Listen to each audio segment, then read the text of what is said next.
ស្រីអីលើមិនដូចពីដើមទេសម័យយេយេចិនស្រីប្រាយមិនទីអ្នកណាចាប់បានបើចិត្តស្រីដូចទឹកភ្លៀងអនាងអើយនេះព្រោះស្នេហ៍ជាងសំបុត្រអាខ្ញុំឃើញស្រីល្អចង់អង្វរសូមស្នេហ៍តែមិនហ៊ានទេមិនហ៊ានទេសែនខ្លា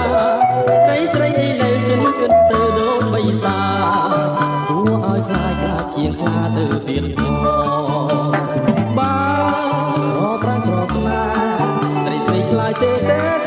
ទេមិនលែ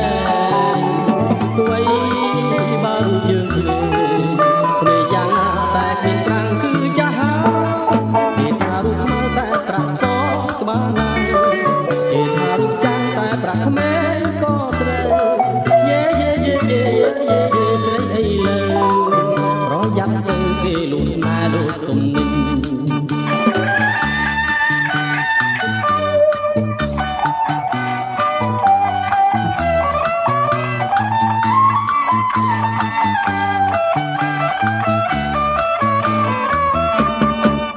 ស្រីអីលើមិនដូចពីដើមទេសម័យយេយេចិនស្រីប្រាមិនទៀងអ្នកណាចាប់បានបើចិត្តស្រីដូចទឹកភ្លៀង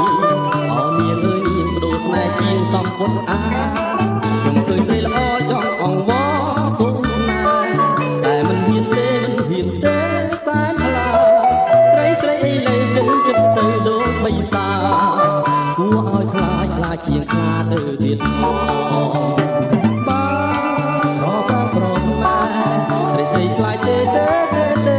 មិនលែងគួយបើរូបយើងគ្នាយ៉ាងណាតែគ្មានប្រាំងគឺចាស់គេថារូបខ្មៅតែប្រាក់ស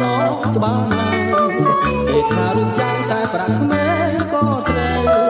យេយេយេយេយេស្រីអីលើប្រយ័ត្នទៅគេលួចស្នេហ៍ដូចទុំ